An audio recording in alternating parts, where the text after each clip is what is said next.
Hello, and thank you for tuning in to the HeelCast. This is Griggs flying solo this week.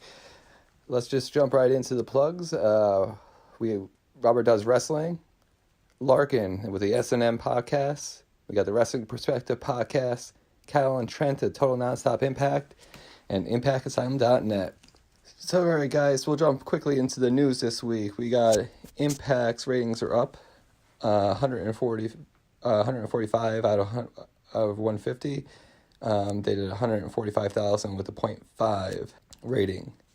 We got big news on the independent scene. We got the Bucks, Cody's, Hangman, Frankie Kazarian, Christopher Daniels are all free agents. They will all be good picks if Impact could get any of them. So hoping to see at least Frankie Kazarian and Christopher Daniels in the Impact tag team division. It'd be a good pickup if they can get them. There will be no new impacts for 2 weeks. Unfortunately, there's holiday recap episodes, so the best of episodes. I think it's a mistake on their part to do 2 recap episodes. It would have been better if they just did 1 and then had a holiday episode, as they could see the Thanksgiving episode did well, even though it was just, what it was. I think everyone likes a little bit of a break from the Christmas movies and everyone, spending time with their families sometimes. So the holiday episodes usually do pretty decently. All right, guys, let's jump into Impact. So Impact this week, there was 2 Ultimate X qualifier matches. Rich Swann versus Dave Crist. And then later on in the episode, there was Trevor Lee versus Trey Miguel. Both decent matches. Rich Swann went over David Crist. A little bit of storyline afterwards when OVE jumps Swann after the bell. Willie Mack comes out to try to save him. And then Sami Callihan kind of backs OVE off of Rich Swann, leading to some storyline in the backs that Swann and Sami Callihan have some history in the back and some mutual respect. So I like to see where that goes. It was a decent match with Rich Swann and David Crist. So he definitely showed what the X Division is all about. Trevor Lee and Trey Miguel. It was a decent match. Trey went over. He swung through the ropes. So he did a 619, followed by his Coast Pop signature, West Coast Pop, I think they call it. It was a decent match. Too, you could tell that Trevor Lee is on his way out, so everyone expected Trey to go over.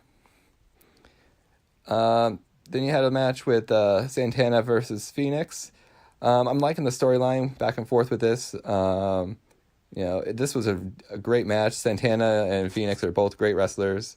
Very X Division style match, even though they're technically not in the X Division. A lot of back and forth. Fenix came over with the win. Mutual respect at the end. Shook hands and went off from there. Then there was a backstage segment with Killer Kross getting interviewed by Mackenzie. She's asking him, what's going on with you and Johnny. Johnny comes out, says, I want nothing to do with you, shows some intensity, and Kross is all for it. This is what Kross was trying to get across to Johnny Impact, that he needs to do anything to remain champion over Brian Cage. Then we got a little backstage segment with Kiera Hogan. She never thought that Allie would hurt her, but this was the last week that she was going to let something like that happen. So she was going to, get her vengeance on Allie.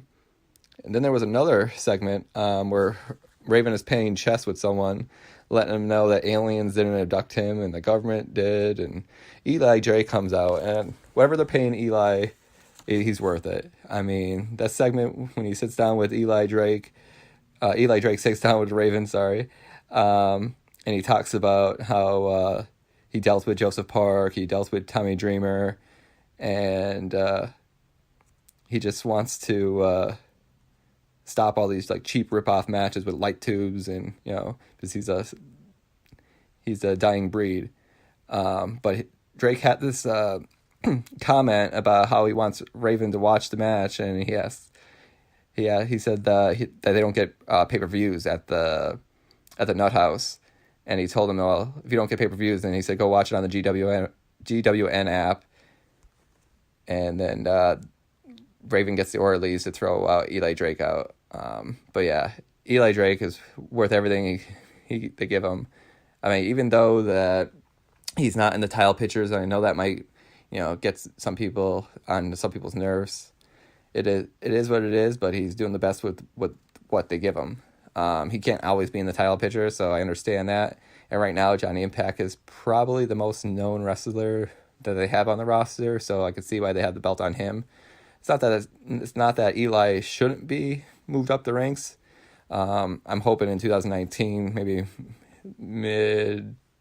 let's say April, he starts moving into that picture. All right, guys. Next we came up to Ruby Raze versus Jordynne Grace. I don't think many people are too impressed with Jordynne Grace yet. Supposedly she's battling a ankle injury, so take that as what it was. Katarina brought in Ruby Raze to try to destroy Jordynne Grace. Briefly, my wife saw this match on TV when I was watching it, and she says, "Is this a real match?" Because both wrestlers look like they're have no experience. I don't know. So if someone that doesn't watch wrestling sees it and asks that question, that just shows you how green these two wrestlers are. Jordynne Grace won the match, and she dominated it, and that was it. Then we got a little episode break with Desi Hit Squad trying to get Scarlett on her side. Scarlett's never going to go with Desi Hit Squad, so we can just jump past that. And then we got the main event, guys. Moose versus Brian Cage. This is a great match. Moose is doing great with his character. So I give Moose a lot of credit for the character he's portraying. He never gets out of character, so it's actually great if you follow him. A lot of back and forth between Moose and Cage. Ended up with ending in DQ. Moose became the winner because Eddie Edwards came down and jumped Moose and started beating him up.